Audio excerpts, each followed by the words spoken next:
Since the beginning of time, human beings have searched for ways to maintain health and vibrancy and to ward off disease.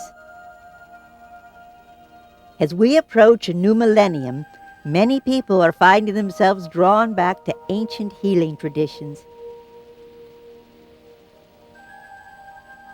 I feel that the feet are the foundation of life, and they take us everywhere.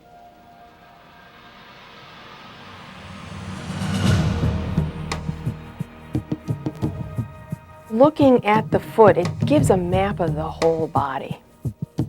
So reflexology, for me, is an extremely short, quick route to that relaxation response. It was also relaxing my whole body. I felt so comfortable, and I slept like a baby. Many people are now discovering that the solution has always been right under their feet.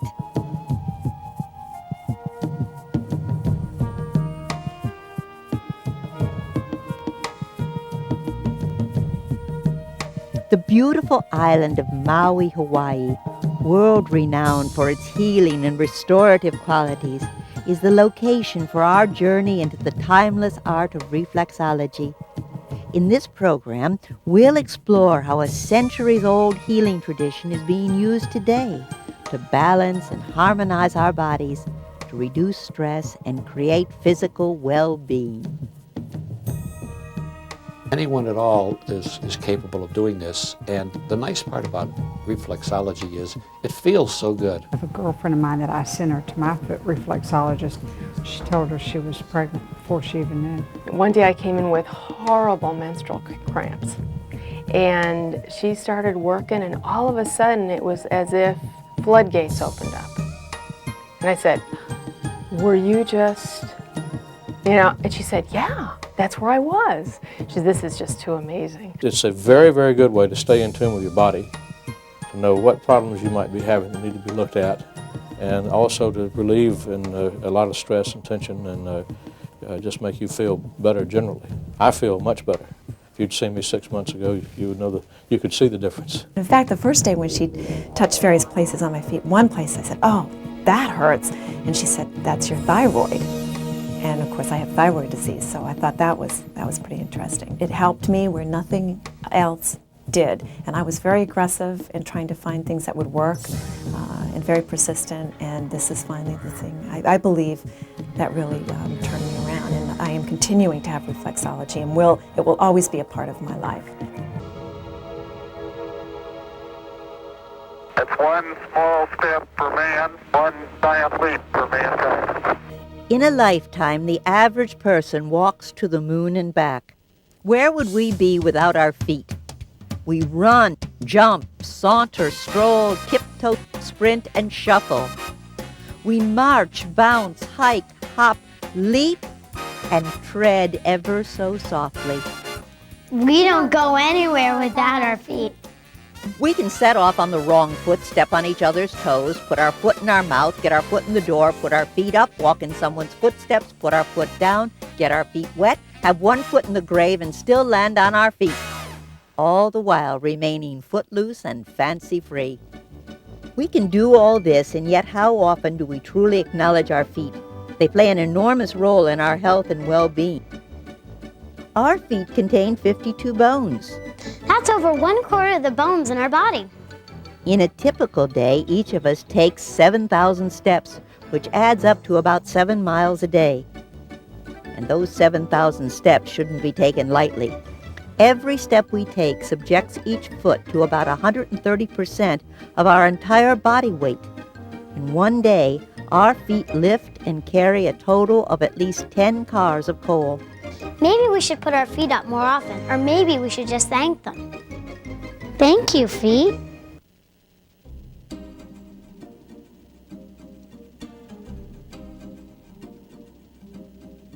Since 1973, Ann Galanders has performed and taught reflexology. She's a best-selling author, internationally recognized teacher, and authority on reflexology, and founder and principal of the British School of Reflexology. When we used to walk the earth on rough ground, we were in communication with the earth every day of our life, And the more we walked on rough stones and twigs and so on, we received this stimulation through our feet, which helped us to keep in good health. I love to be barefoot, and there's definitely the earth is my mother, and when I walk on the earth, I'm walking on my mother's body.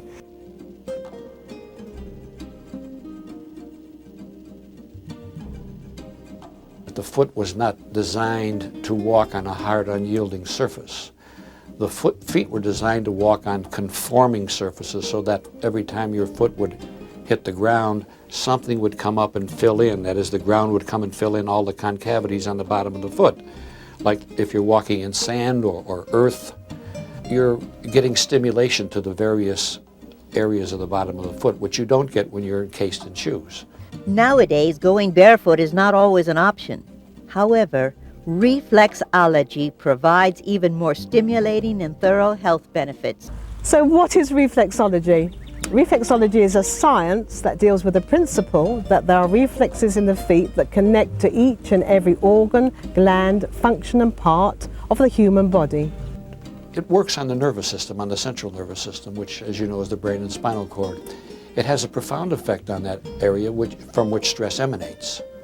So with the relief of stress, which is the main benefit of reflexology, it doesn't just mean feeling better mentally about yourself. It means that when the body is de-stressed, every single function of it improves dramatically. Reflexology is known as an archetypical form of therapy. No one culture can claim to have discovered it.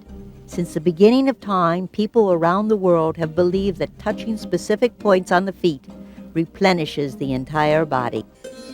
One of the earliest graphic documentations of reflexology can be found in Saqqara, Egypt, in the tomb of Ankh-Morpork, also known as the physician's tomb. This pictograph, dating back to 2330 BC, is believed to depict an actual reflexology treatment in progress. The Egyptians perceived the human body as a symphony of vibrations, the internal organs making up an intricate orchestra. They maintained that these organs could be tuned or played by manipulating points on the feet. Evidence of reflexology's existence can also be traced back over 5,000 years to India, as well as China and Japan. The placement of these sacred symbols on the Hindu god Lord Vishnu's feet correspond to many major reflexology points. It appears that the ancient Hindus believed that the macrocosm of the entire human body is contained within the microcosm of the feet. In Buddhist tradition, Buddha's feet or footprint is oftentimes used to represent his entire being. This may be another allusion to the fact that the entire body is carried within the soles of our feet. The earliest known documentation of Chinese reflexology dates back to the 4th century BC, when it was practiced in conjunction with acupuncture by a doctor named Wang Wei. There was a Chinese doctor who found that if he applied pressure just to the feet with his thumbs, with the needles in position, tremendous energy was released and healing took place. It wasn't until the beginning of the 20th century that zone therapy, an earlier form of reflexology, was introduced to the United States. Dr. William Fitzgerald, who was an ear, nose and throat surgeon, discovered that if he applied clamps to the tips of your fingers, and you used to use little like metal clothes pegs, and then you put elasticated bands around the middle section of the fingers, you could create an anesthetic effect up the arm, shoulder, into the throat, face and head. Zone therapy is based upon the theory that the body is divided into 10 equal and vertical zones. Applying pressure to one area of a zone could affect all the organs and systems within that same zone. Pressure was often applied to the hands and the feet. At that time, remember, anesthetics were so dangerous, chloroform masks and so on, and more people died from the effects of the chloroform than the problem they had. And he used to do minor surgical intervention, teeth removal, tonsillectomies, throat surgery, facial surgery, by just this pressure to relieve pain. And in his book, Zone Therapy, he said, when the nerves of the hands and the feet are clearly understood, there will be a tremendous breakthrough in the field of healing. There has been speculation that Fitzgerald learned zone therapy from Native Americans. For thousands of years, many tribes have employed various forms of footwork to treat pain, diagnose illness, and balance the body. Or Fitzgerald may have learned of zone therapy in Europe, since it was practiced hundreds of years earlier by working classes of Middle Europe, as well as by those who provided health care to its royalty. Dr. Joseph Shelby Riley, a physician during Fitzgerald's time, did not subscribe to the popular medical belief that zone therapy was mere quackery. Riley became an ardent practitioner of zone therapy, further developing Fitzgerald's techniques. During that time, a woman named Eunice Ingham was working as a physiotherapist in Riley's office. It is Ingham who had a truly profound impact on Western reflexology. Before this time, the majority of the focus had been on applying pressure to the hands. Ingham believed that the feet, being more sensitive, could create greater results. And she produced the charts, the Ingham charts, and discovered that when there was a problem in the physical body, you could match up a painful spot in the foot. And she found it was so accurate. The person had a bad hip, and you apply pressure on the outside, you get this reaction. Ingham also discovered that pressing certain points did not simply anesthetize pain, but could actually stimulate healing. Dwight Byers, Eunice Ingham's nephew, was one of the first people she tested her methods on. Today, he carries on her work as head of the International Institute of Reflexology.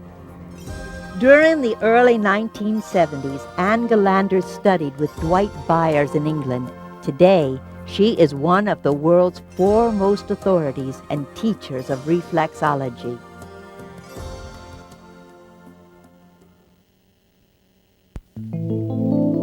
Guidelines.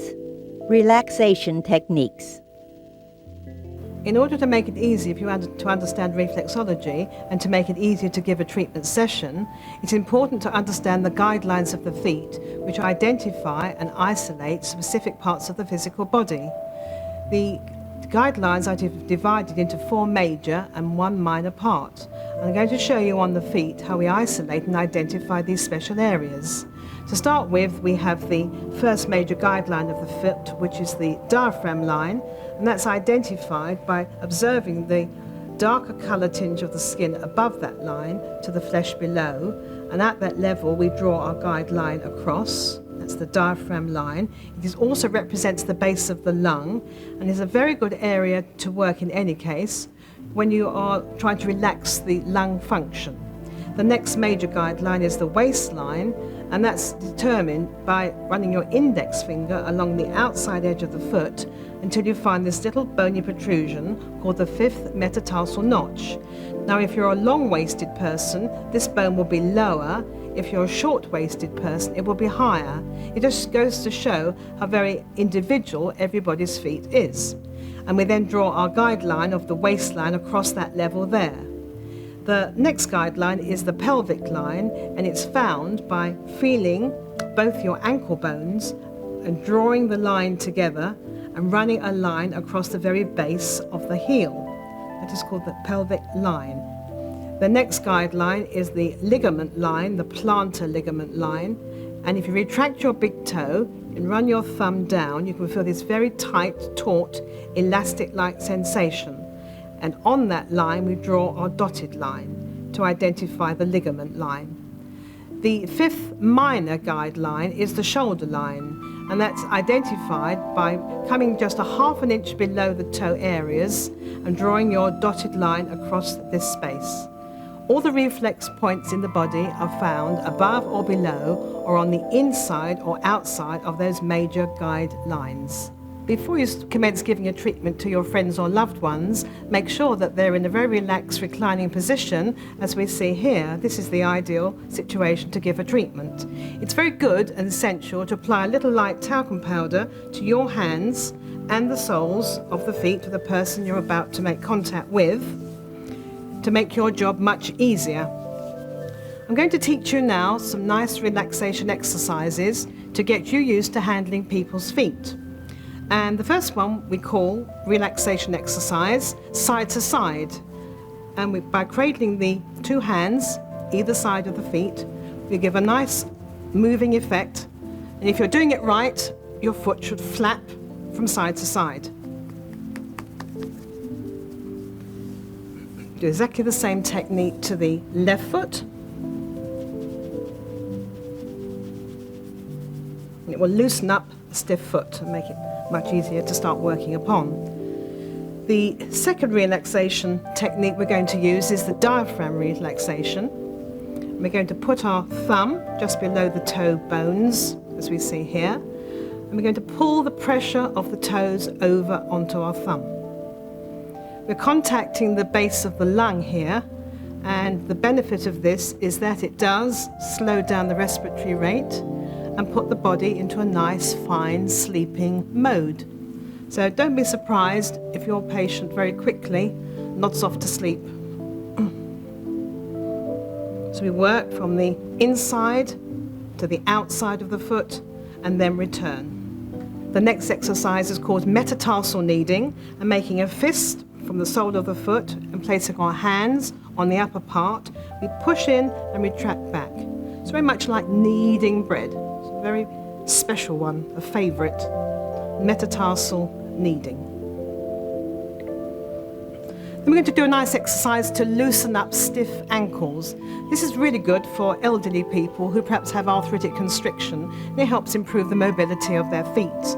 So placing the thumb joints in front of the ankle bones, we will rock the foot from side to side. And that's called ankle loosening. We're now going to do a rotation of the foot, so placing our left hand underneath the right heel, like we're showing you here. We're going to turn the foot in a nice oval direction. And that's called the undergrip. And then we're going to place the hand over the top of the instep, and that's called the overgrip rotation. We repeat exactly the same techniques to the left foot as we do the right. The next exercise is called the foot molding, and sandwiching the foot between the palms of both our hands, we do a nice movement across the foot. This frees all the bones of the toes. It's a nice relaxing exercise for the upper part of the foot. Foot molding. And last but not least, we work across the rib cage, making pressure contact from the sole of the foot. We creep nicely round the fronts of the feet with all the four fingers joined together of both our hands. And that's called rib cage relaxation. And that's a conclusion of all the relaxation techniques which you can use to start your treatment, use some in the middle and some at the end as a final aid to healing the body through the feet.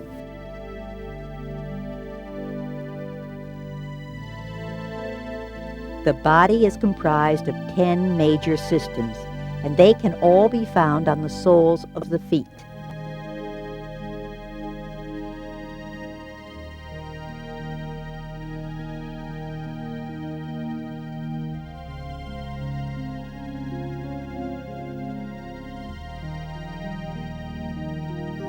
The respiratory system. The respiratory system comprises two lungs and a trachea, which is the airway that brings oxygen into our lungs. Our lungs are cone-shaped and lie in the upper thoracic cavity, the right one being larger than the left. Each lung is filled with millions of alveoli, which are small air sacs which control the exchange of gases. The exchange of gases means bringing in of oxygen and elimination of carbon dioxide. The most common complaints that we can associate with respiratory problems are bronchitis, asthma and emphysema. Bronchitis is said to be the Western disease, subjected to there being so much intense pollution in our environment today. So when we look at the feet, we can go on to looking at the lung area on the right foot, and we would find this by working on the upper section of the foot, and we work the lung area by holding the toes back and away from us and nicely working up these spaces between each of our toes. So we work from the very base, underneath the metatarsals, to the joint of the toes to the foot. This is the area that is responsible for for the whole of the lung on the right side. Asthma is very prevalent in children today, a lot again to do with pollution, and children seem to respond admirably to reflexology. Maybe it's because their vitality is a little higher than ours as we get much older, but they certainly seem to have good results within a very few months. And many children have been able to come off their Ventolin and their nebulizers, or at least reduce them to a much lesser degree. We can also find a contact point for the lung area on the front part of the foot. It is the area just below the metatarsal bones. And we work this by applying pressure from the sole of the foot and working down between these grooves with our index finger. So this is the lung area and the breast area on the front part of our foot. Just as organs and functions overlap in the physical body, so therefore do reflex points in the feet. So the breast area is on the upper part of this point and the lung just beneath. If we go over onto the left foot now, we're going to be contacting the areas to the left lung, and we're going to work exactly the same procedure from the base of the metatarsal joint up between the area of the toes, using our left thumb this time and supporting our foot and holding it out as I'm showing you here.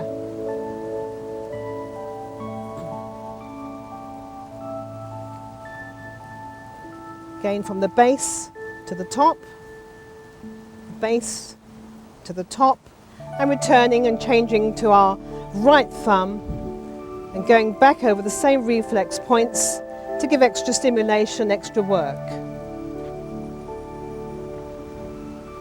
Most people get a good reaction to an improvement in their asthma within about 6 treatment sessions. Again, we can contact the front part of the lung and breast area by making a fist and working down the grooves between each toe. Just go down about 1 inch, and that will cover that whole entire area of the lung and the breast on the front part of the foot. Coming back from the lateral side, working down between the grooves until we get back to the beginning of the treatment on that left foot. This therefore is the whole area that we would work on for helping respiratory infections of the lower areas of the lung.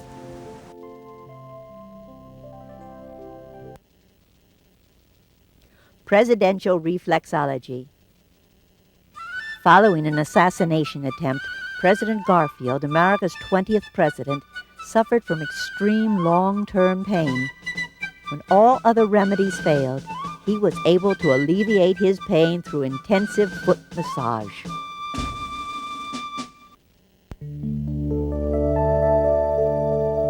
The circulatory system.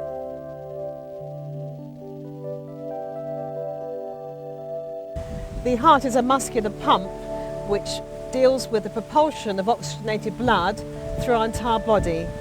And without oxygen reaching every single cell, we would very quickly die. The heart's a great centre of emotions and feelings. We talk about heartfelt good feelings to our friends. We have a broken heart. We are cold-hearted, we are hard-hearted. And the solar plexus is an area just below our lung, which is on the left foot, which is an identifying area to how we feel about ourselves and how we feel about our lives. So the heart is on the left side of the body, and it starts its beating life on the 16th day of your conception and can continue through till you're 100 years of age. There is really no other pump in living memory that could ever fulfill that amazing feat of achievement. So when we look at the foot, we're looking on the left foot because the heart is on the left-hand side of your body. And the sorts of illnesses we're going to be able to relieve and improve are angina. It's excellent for those just suffering from a heart attack. The remedial principles of it give them great benefit, relax them, make them feel better about themselves. It's also good for hypertension, which is high blood pressure, and low blood pressure. So most of the illnesses subjected to propulsion, which is propulsion of blood through the body, will benefit with reflexology treatments. In order to work out the heart area, we're going to work out the area of the first 3 toes on the left foot, beginning with the big toe and ending with the third. So it's just this circumference area around here, and the solar plexus lies just below that left foot, which again is a great barometer to your feelings. So to work that out, we're going to hold the foot in the way I'm showing you here. Using your left thumb, we're going to work across the area with straight lines, reaching out just to the third toe. 1 and 2, covering the whole surface area. Hardening of the arteries, or arteriosclerosis, which is a very popular westernized disease today, can be relieved and hopefully prevent further problems occurring. So it's well advisable for people who have had a heart attack to have very regular reflexology treatments for the rest of their life. If only conducted over a monthly session, it will certainly be of benefit and again help them possibly not to get into trouble with their blood pressure and their angina attacks again. We come back from the lateral side to the medial side, covering that whole surface area. If you've just recently had a heart attack or are suffering from corrosion of the arteries, you're likely to feel quite a lot of sensitivity in this section of the foot. But persevere with this, and if you can help your husband or friends or family on a daily basis just following a heart attack, their recuperative state and the convalescent stage of their illness will be greatly enhanced. The lymphatic system.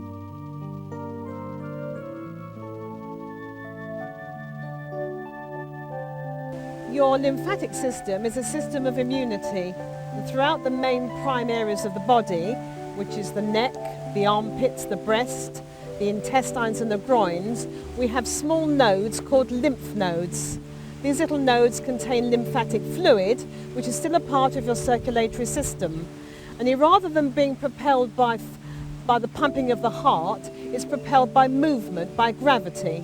So as we walk, we distribute lymph fluid throughout our physical body. The main area of the production of the immune system of the white blood cells is on the spleen, which is found on the left side of the body and therefore is on your left foot. The spleen produces millions of white blood cells by the hour. It is our defense mechanism. However, when we're very stressed and very strained, the first area to be defective is the immune system, which is why a lot of people who've been suffering from all sorts of anxiety states, depression, maybe bereavement, tend to have a low immune system and frequently succumb to some very unpleasant illness when their partner or friend has died or when they've nursed someone through a very serious illness. Now, the lymphatic glands are worked primarily over the main parts of the feet, so we're going to work at the very bases of the big toe, which would contain the lymph nodes in your neck. So if you had tonsillitis, your lymph nodes would swell in an attempt to prevent the infection arising and going further into your brain, whereby you could succumb to the unpleasant illness called meningitis. The second area of lymphatic drainage and lymphatic support is in the breast area, and it's on the front side of the foot, and it's all the lymph nodes in the breast spaces. So it's found and contained within the first 5 toes. And to work that, we work exactly as we did when we directed our pressure on the lung area. We work down in between these little grooves of the feet, and we're contacting the lymph nodes in the breast area here. The 5th one is just out there.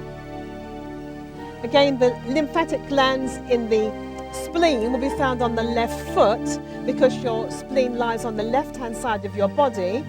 It's often a very sensitive area if you've recently had a severe infection.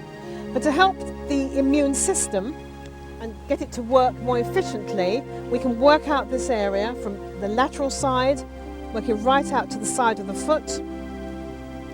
Continue with the pressure from your thumb, just working on this outward direction. It actually is in line with the 4th and 5th toes. So we have a few scattered lymph nodes in the liver, which is just along the area here. A few scattered ones in the intestinal area. And we have a lot of lymph nodes in our groin, which is the area just around the top of the instep of the foot. So these lymph nodes would become very sensitive if you've been travelling a long distance or been travelling by aircraft and have got tense, swollen legs. This is a prime area to work to reduce the swelling caused by flight or travel of any sort in the leg areas.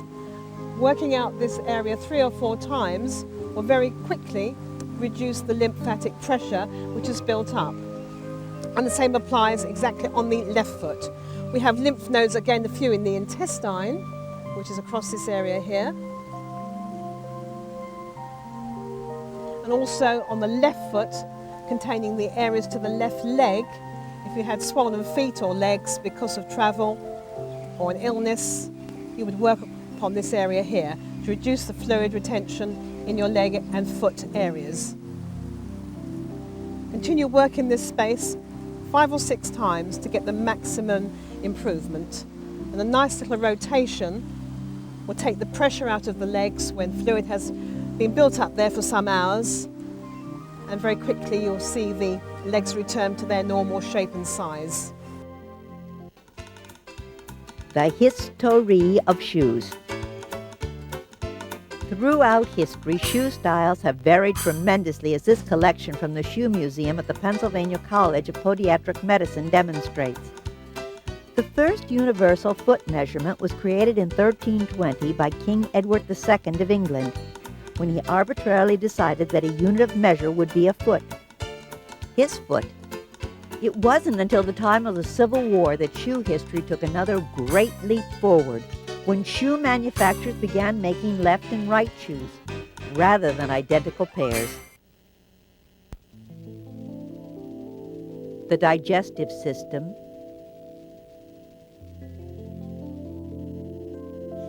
We're going to talk about the digestive system.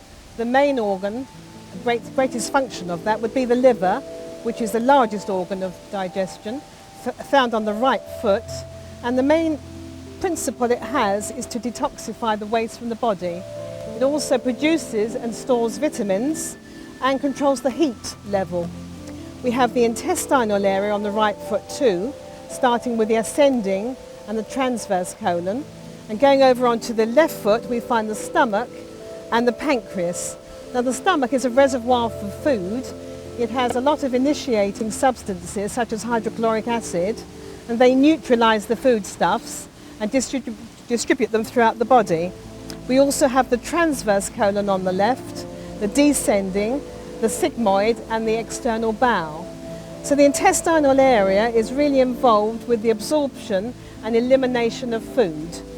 And without this principle, we're going to become very toxic in a short state of time. The Western world suffers from constipation. It's the Western disease. And we also have more bowel conditions than ever before. And these are all mainly due to Western living, stress, and Western diet. So the areas we're going to work on in this particular case would be all the liver area to start with, which will be found on the right foot. And we're going to work this area out from the medial to the lateral side using these very, very tiny forward creeping movements with our right thumb. We always go forwards, we never return or go backwards, and we don't use circular movements. It's always an ongoing forward pressure movement. Is that pressure acceptable to you? It's not too uncomfortable? Good. Reflexology should never at any time cause the patient to withdraw their feet in discomfort. It is supposed to be a relaxing therapy, and if too much pain is created, the tension levels build and the whole treatment is void. Now we're going to go over onto the intestinal area, and the beginning of the large intestine at the base of the foot is called the ileocecal valve.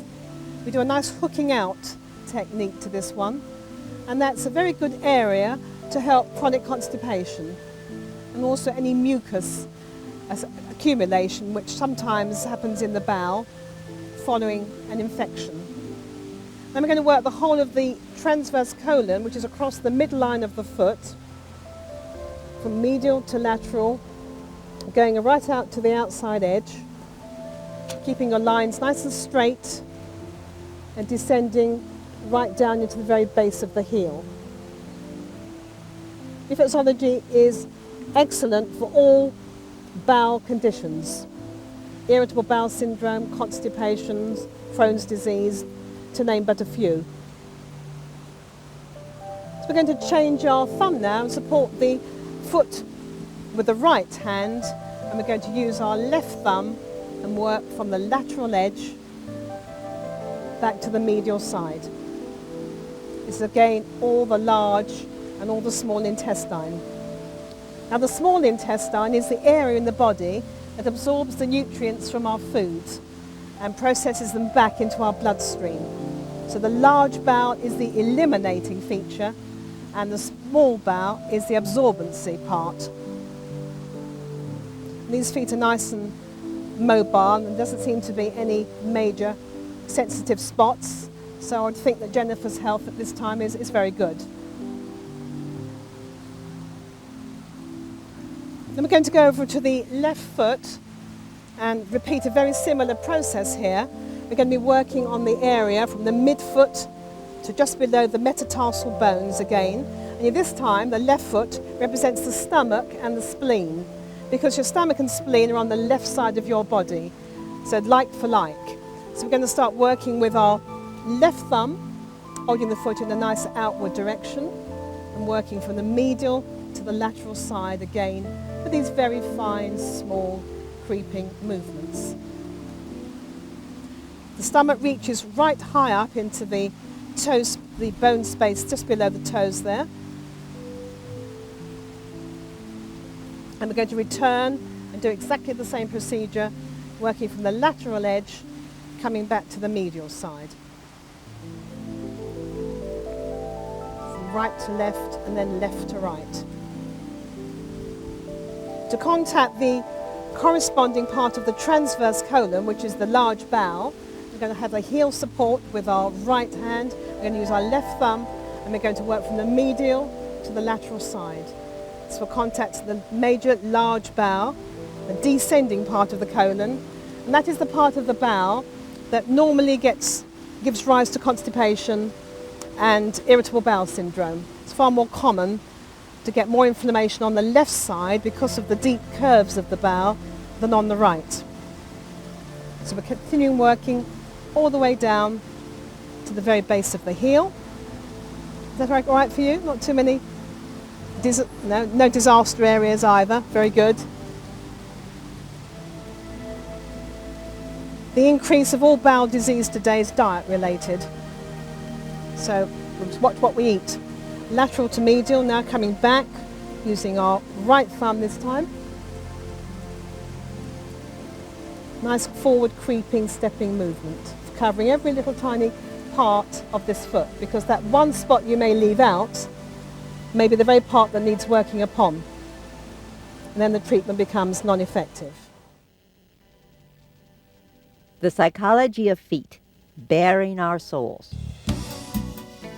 Renowned therapist Carl Jung believed that the foot actually represents an archetypal phallus, whereas Sigmund Freud, the father of psychotherapy, believed that the shoe represents a woman's most intimate parts. Together, Freud and Jung would have made a perfect pair. The sex life of the foot in the shoe is even showcased in one of our most popular fairy tales, Cinderella. 17th century author Charles Perrault originally intended it to be a romantic, if not erotic, story for adults. However, Perrault's scribe miswrote a key word. So instead of slipping her foot into a highly evocative slipper of fur, sweet Cinderella put her foot into a slipper of glass, and the children's fairy tale was born. The reproductive system.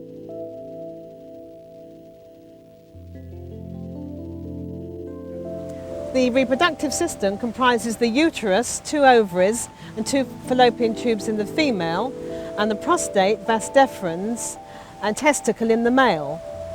The female reproductive system is primarily there for procreation, and therefore the ovulatory secretions carry on from puberty until menopausal age. The sorts of illnesses we associate with the female are menstrual disorders, infertility, menopausal discomforts, and fibrotic cysts. In the male, the main cause of problem is testicular cancer, which is on the increase, and enlarged prostate conditions, which we have already really talked about. So looking at the feet, because the uterus is a central organ, we find a little bit of it on the right foot, on the inside edge, and a little bit of it on the inside of the left foot. Anything through the centre shares its space. The ovary is found on the lateral part of the foot, exactly between the ankle bone and the tip of the heel, a spot just there. And the fallopian tube joins the two areas together like a bracelet around the upper part of the foot. So we can be very successful in helping infertility, endometriosis, which is an exaggeration of the lining of the uterus, and any menstrual or menopausal dysfunctions. To work the uterine area in the female, we hold the foot in the outward direction, and with our index finger, we work directly upwards towards the ankle bone. Here we go, 1 and 2. We need to take about 3 areas for that. We work the ovary area. We do exactly the same procedure on the lateral side of the foot, and with our index finger we work up the ovary area. Again, 2 or 3 times we should repeat that procedure. To join those 2 areas together, we start at the very low spot of the heel and work across the top of the instep, joining the uterus and the ovarian area together, making like a bracelet across the front part of the foot.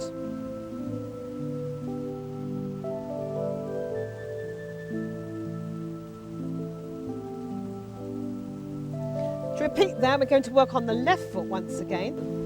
So again, to work the uterus area, we hold the foot in the outward direction, use your index finger and work upwards towards the ankle bone. We're going to do 3 times across that area, 2 and 3. And then on the outside of the foot we have the ovary area, and we're going to again work that area, 1 and 2 and 3. If you have ovulation appearing, or you're about to appear, you'll find a sensitive reaction in the side of the ovary that is ovulating at the time of the month. Again, we join the 2 reflex points, the uterus and the ovary, together by making a bracelet around the top of the instep.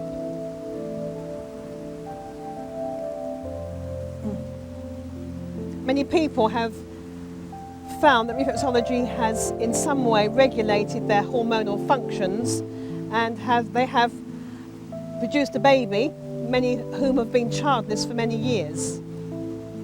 So I would certainly think that if people are having trouble that way, before they go into all sorts of sophisticated treatments which require a lot of drug therapy, give reflexology a try. It's amazing what it really can do for all manner of illnesses and conditions in the body. The prostate gland in the male is found on the insides of both your feet, and we can isolate that area by providing a little measuring technique. If you put the 3rd finger on the ankle bone and the thumb on the tip of the heel and draw your mid finger in line with it, you'll find the prostate gland reflex just there. You'll find a little bit on the right foot, again, and a little bit on the left, because it's a centralized part of the body. And to work this area, we hold the foot in an outward position, and using your index finger, work upwards towards the ankle bone. If you work about 3 times along this area, you'll find it very beneficial in reducing the congestion in the prostate gland. The testicle area is on the lateral side of the foot, again midway between the ankle bone and the tip of your heel, centralized area just there. And to work this area out, we again work up that area to the tip of the heel in this nice, firm, creeping movement. The vas deferens join the 2 areas together, very much like a bracelet over the front of your foot. And to work those areas, we continue with our fingers together and travel round the front of the instep, creeping round to form just like a bracelet structure around the front of your foot. Make sure you don't overlap the fingers as you do that, otherwise you'll pinch the skin. So just end your treatment with about ½ an inch gap to spare. Going over to the left foot now, we're going to do exactly the same procedure. We're going to work on the prostate area on the left foot, holding the foot out and away from you. You're going to use your index finger and continue the work traveling up this area in line with the ankle bone. Use about 3 areas just there. And then turn the foot to the outside and work the testicle area, which is on the lateral side of the foot, again midway between the ankle bone and the tip of the heel. We can join those 2 areas together as we're doing here. If any male patient has suffered or had a vasectomy operation of recent years, you're likely to find a great sensitivity in this area of the foot. Feet and sex. Playing footsie with your soulmate. Did you know your foot has a sex life? Many people find the foot being so sensitive is a highly erotic place on the body. In Indian love-making practices, there's a famous toe kiss in which a woman kisses a man's big toe. And according to sex researcher Alfred Kinsey, the toes of most individuals become curled or spread when there is erotic arousal. The endocrine system.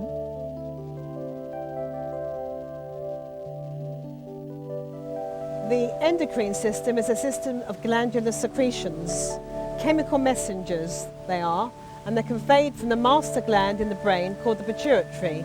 This is a tiny gland just the size of a pea, but it activates all the main functions of the physical body. So we hear a lot about hormones today.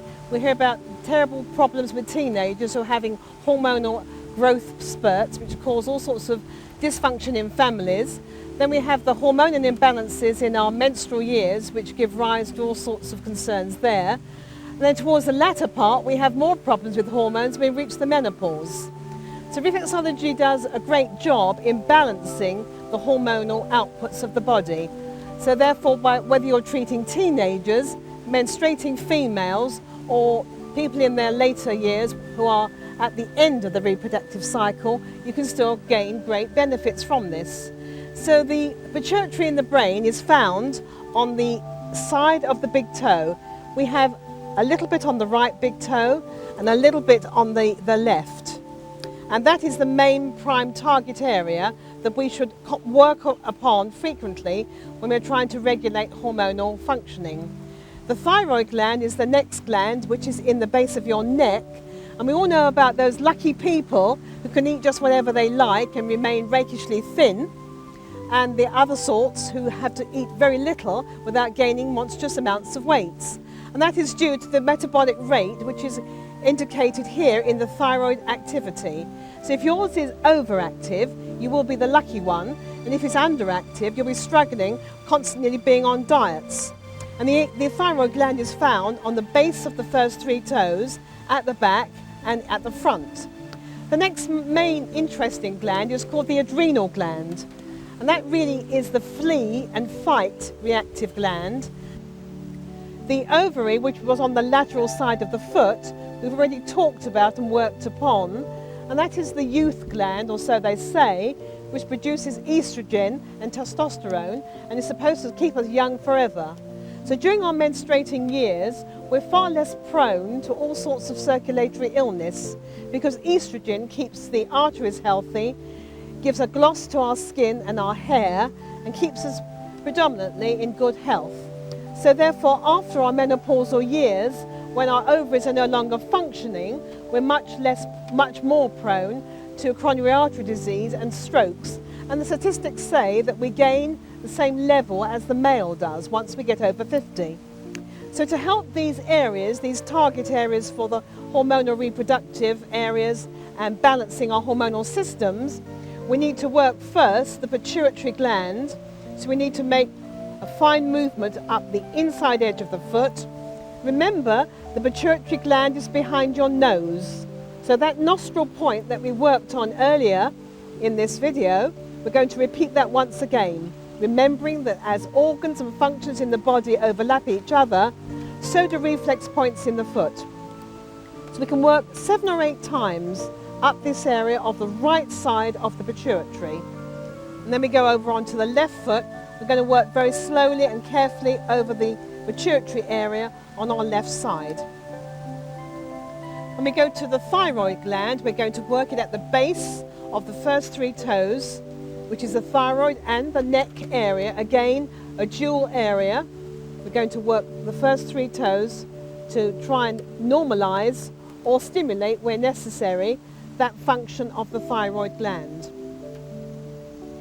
1, 2, and 3 on the right foot, and again the base of the first 3 toes on the left foot. The adrenal glands are found on the medial side of the foot, just this area here, and the adrenal glands primarily are there for the flee and fight reaction in your life. So when you lived in a cave and your prime concern was to fight off a wild boar, you need a lot of adrenaline in your veins to activate that function. Today, however, in this rather stressed Western world, most people have a very sensitive reaction in their adrenal gland. So if you want to calm somebody down, you certainly don't need to work that area out there. It's very good, therefore, if you're feeling very lethargic and are suffering from loss of energy, then the adrenal reflex point would be a good target point to work upon. Fashionable feet. Because if the shoe doesn't fit, wear it.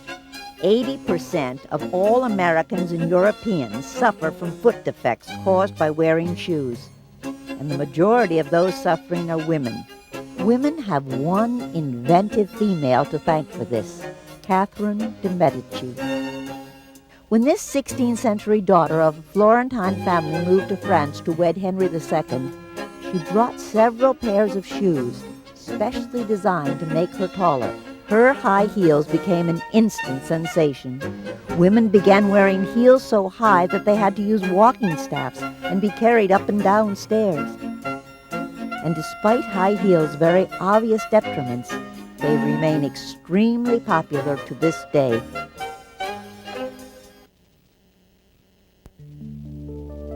The urinary system.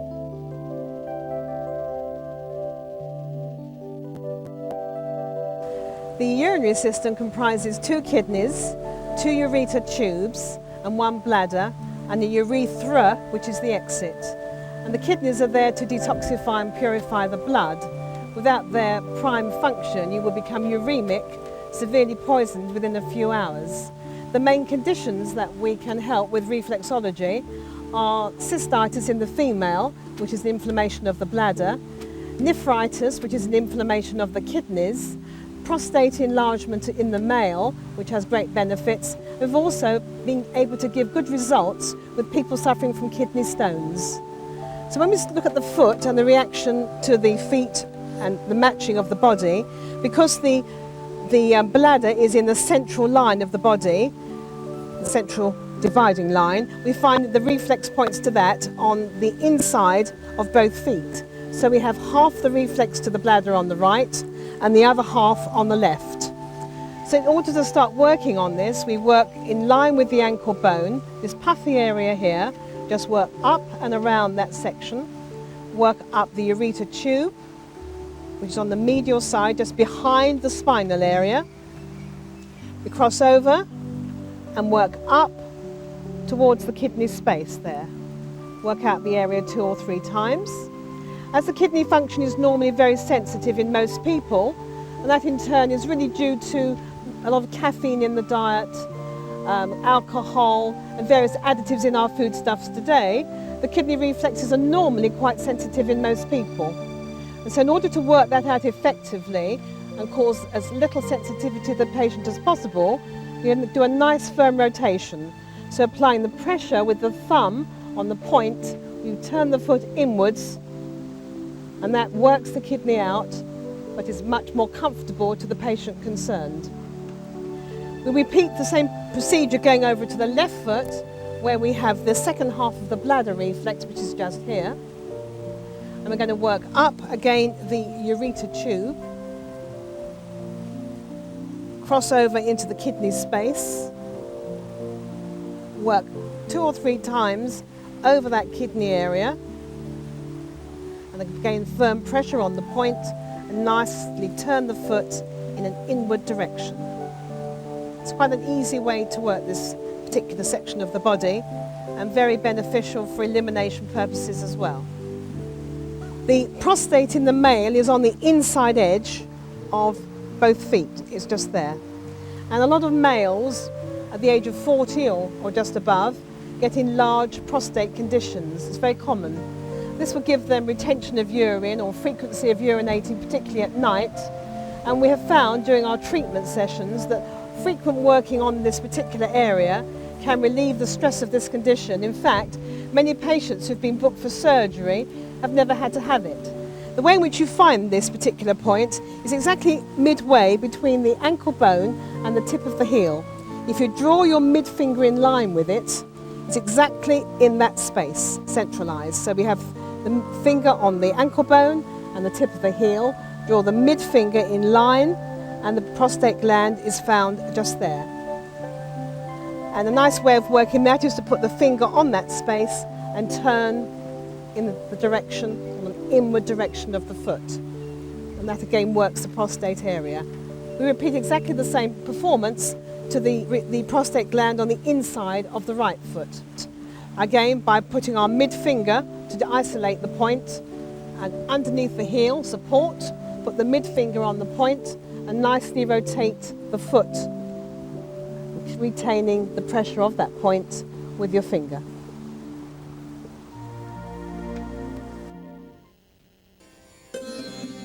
Soul to soul, sacred feet. Many cultures and religions agree upon the sacred nature of the spiritual teacher's feet.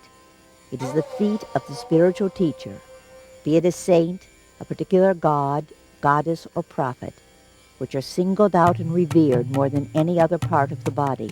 This may be because the feet of spiritual teachers represent transcendence, their footsteps supposedly showing the way to truth, to enlightenment.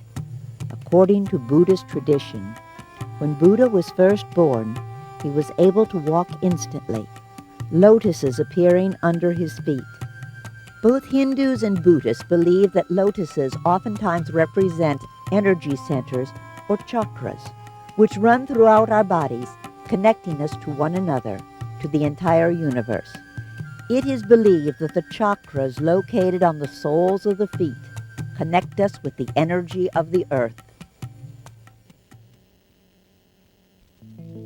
The skeletal system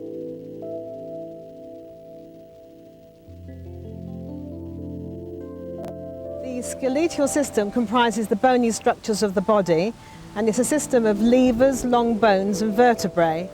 We have 7 cervical vertebrae which are found in the neck, 12 thoracic which are found below that, and 5 dense vertebrae which comprise the lumbar area.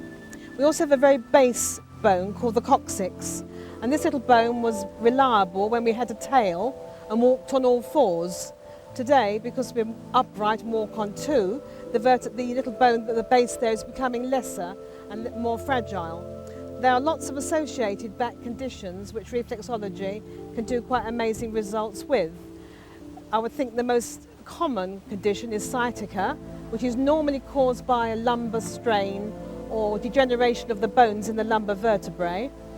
Another common area of the spine to be affected is the neck, and cervical vertebrae are responsible there for whiplash injuries, arthritic necks and so on. We also have our shoulder girth, where people get frozen shoulders. Our reflexes to our knee are found in that area, and also our hip and pelvic structure. So the main areas that we will work upon when we work on this spine will be the inside edge of both our feet, because the spine's a central area in the body, and therefore the area in the feet link exactly in the same space. The patient we have before us is Jim, and he has a lot of problems in his lumbar spine area. He's been suffering from this for several years, I believe.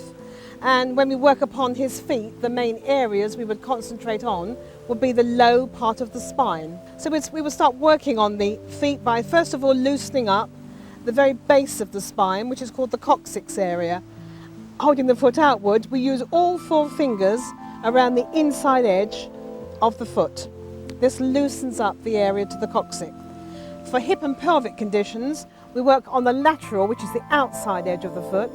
This is a very good area for hip conditions in elderly people, for degeneration of the hip, and has been very helpful in relieving the pain when people have arthritic hips that need replacement. So prior to surgery, we've done a lot of good work there. So when we start working up the spine, we work on the base area here on the very inside edge of the spine, and we start working with these small forward creeping movements until we reach about the midline of the foot.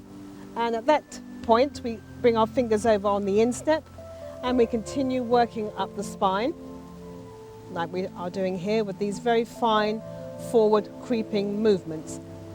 You'll find there's been a reaction in this part of the spine due to the wear and tear which the patient in front of me has been suffering. So when we get to the top of the spine, we use our index finger to work out these very fragile bones of the neck area. And again, we get a reaction there, so you've obviously got neck troubles as well. So we're going to continue to work out this spinal area here. We'll then go over onto the top of the big toe, which is the brain area. This will be quite a sensitive spot in any patient who'd had a head injury. And then we will work down the lateral sides of the first 3 toes, which is areas, again, for all chronic neck conditions. This is especially beneficial to those suffering from a whiplash injury prior to a road accident. Work round to the bases of the very last part of the 3rd toe. We move over onto the lateral side of the foot, and on the lateral side here we have the area to the shoulder, both back and front, and we work this area out using our thumb, just flowing out to the outside edge of the foot with this very fine movement like we're doing here. Coming back, we return and work again the shoulder girth. If you had a frozen shoulder, you would have a great sensitivity just here when you were working on this with your friend or your patient. If we run our index finger along the lateral side of the foot till we find this nice little bony protrusion called the 5th metatarsal notch or bone. It is at this point that you can determine the area to the knee and the elbow. And we work this area out in this triangular shape using our index finger. So here would be a very good area to work if you were treating tennis elbow, knee problems, damaged knees from exercise or sports injuries. Would be a very powerful point to work to relieve swellings in the joint, restriction of movement. Continuing down to the lateral side of the foot, we now find our ankle bone, and around the outside edge of this area here, we have the link to the sciatic nerve. Now, sciatica is a very disabling condition which puts a lot of people away from work for many months at a time. It can go on for months, and we use our index finger to work around this very fine area of the sciatic nerve. We need to work up the leg for at least 3 or 4 inches, and in acute cases of sciatica, the sensitivity will be found continuing this far.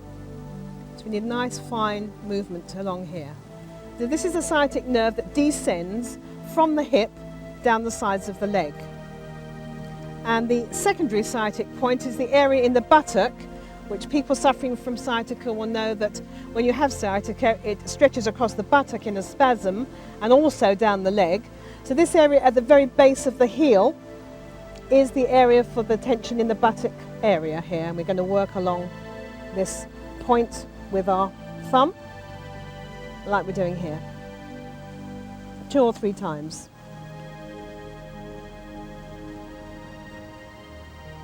So when we go to the left foot now, we're going to do the same procedure by freeing the very base of the spine, which is the coccyx and the sacrum, and then the lateral side of the foot, which links to the hip and pelvic area. And then we're going to continue working up the spine, starting with the lumbar area, which the patient is reacting to, because that is the area of his spine that is under some duress. We're going to work up the thoracic spine, holding the foot nicely firm and out and away from you until we get to the very top of the spine, where we're going to use our index finger to work the cervical vertebrae. Again, another sensitive spot, which is obviously a lot of wear and tear in your neck area, I would think. Top of the head is the top of the brain, so if you've had any injuries to the head at any time, there could be quite a strong reaction there. And we're going to work down the lateral sides of the first 3 toes, which is the area for stress in the neck, whiplash injuries again, arthritic congestion in the neck. So 1 and 2 and the 3rd toe. So to conclude that treatment, we would work out the shoulder area as we did on the right, the knee and elbow area again as before, and work up the 2 major sciatic areas, which is up the outside edge of your heel area there, and also the very base of the foot, which is the secondary sciatic area. That would really conclude how you would work the skeletal system. The brain and fascial system.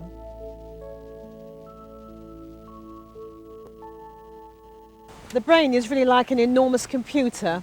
It's most amazing at the amount of energy and activities it performs throughout every day of your life. The greatest scientists of all time still can't work out certain features of the brain. How does the brain think? Nobody yet knows that. Where does the perfume come from in a rose? Nobody knows that too. Everything we do in our life begins with one thought. The greatest creation of all time began with somebody thinking about amazing painting, a piece of art, a piece of music. Somebody thought about something. Even the greatest wars, it was somebody that wanted something somebody else had that started the thought process in action. So when we think of the brain as a computer, we must also think of it as the conveyor to messages throughout our central nervous system. And there are some very unpleasant illnesses which are caused by degeneration of that amazing function, such as multiple sclerosis, Parkinson's disease and motor neuron disease, which we can still try and give some help with, even if not very much. The biggest dilemma or distraction of the brain is when we have a stroke, which is an eruption of a blood vessel in the brain. Provided we can get to the sufferer within a very few hours after the accident has occurred, there's good hope that we may be able to do something with reflexology. The brain is found on top of the big toes on the right and the left feet. It sits just this area here.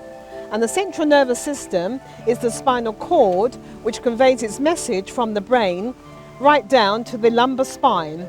In fact, the spinal cord completes its exit at the 2nd lumbar vertebrae. So in order to help multiple sclerosis, motor neuron disease and similar, we again need to work up this area of the spinal cord, reaching up then into our brain stem. If you have had a cerebral vascular accident, which is a stroke, you're likely to find a lot of sensitivity in the top part of one or other of your big toes. Very rarely do people have a double-sided stroke. So if it's the right, we must work along the right side, and if it's the left, repeat the whole performance, working the spinal cord right up into the central nervous system. Reflexology is also very good in helping illnesses such as neuralgia, pains in your teeth, congestions in your face, and the area for the facial exits are the fronts of the big toes and the 2nd and 3rd toes. And to work those areas, we apply pressure from behind and proceed with the index finger and just work out the surface area below the toenail to the join of the toe to the foot. If you have problems with your teeth, you're likely to find a lot of sensitivity on the 3rd toe. If it's the top teeth, you'll pick up the sensitivity just below the toenail. If it's the lower molars, you'll find the sensitivity at the root of the little toe on the 3rd exit just there. So the same would apply to the right side of the face. The facial area would be found underneath the toenail, with the big toe just there, and that would be responsible for neuralgia and any facial pain. Teeth, the areas to the teeth are more likely to be found on the 3rd toe, which is just here. Reflexology has therefore proven to be very successful in relieving problems with your teeth, although nothing is as good as going to your dental surgeon and having the problem sorted out professionally. Reflexology for babies. Right, you can see on the baby's foot you don't have any arch support. The foot of a baby until it's about 4 is like an oval. So we haven't got the guidelines in that we would use for an adult. So to relieve problems like digestive problems, colic, teething conditions and general crankiness, if you just use this very forward creeping movement, right from the sole of the foot right up to the top, you'll find it does relieve a lot of the conditions and makes it much better tempered. Nice firm lines right up the foot. From the heel, forward, small little creeping forward movements. And I had a young baby I treated for friends of mine who had 6 weeks of sleeplessness with a newborn baby, and everything they tried, the book said, the only thing that restored their marriage and her to sanity was reflexology. So here we are in this beautiful whaling town of Lahaina, looking at this wonderful banyan tree which shades 2/3 of an acre and is 1/4 of an acre in circumference. And what looks like extra trunks is actually extension of its roots, from which it receives sustenance from the earth, which is transported back to the very trunk of the tree. Really, our feet are very much like roots and trunks of our life, with the toes spreading out to be our roots, and the centre core of our being receiving the sustenance of the earth's stimulation, which we all desperately need. We're living in an age of stresses and strains in this 20th century fast living, and we need to go back to the very grassroots of time to understand the principles of healing and to be able to help our fellow man. Reflexology is an aid to be able to do this, and from the video which you have watched, you would have been able to learn the basic principles of the technique of reflexology. You don't have to have a vested interest in anatomy and physiology to help your loved ones and your friends. By simple procedures of stimulation through the feet on these tiny reflex points, by doing it in a loving and caring way, you will do so much good for so many people. As we enter a new millennium, it is comforting to know that reflexology, a healing tradition from the ancient past, can play such an invaluable role in our lives, balancing and harmonizing our bodies as we step into greater and greater states of love for ourselves and for one another.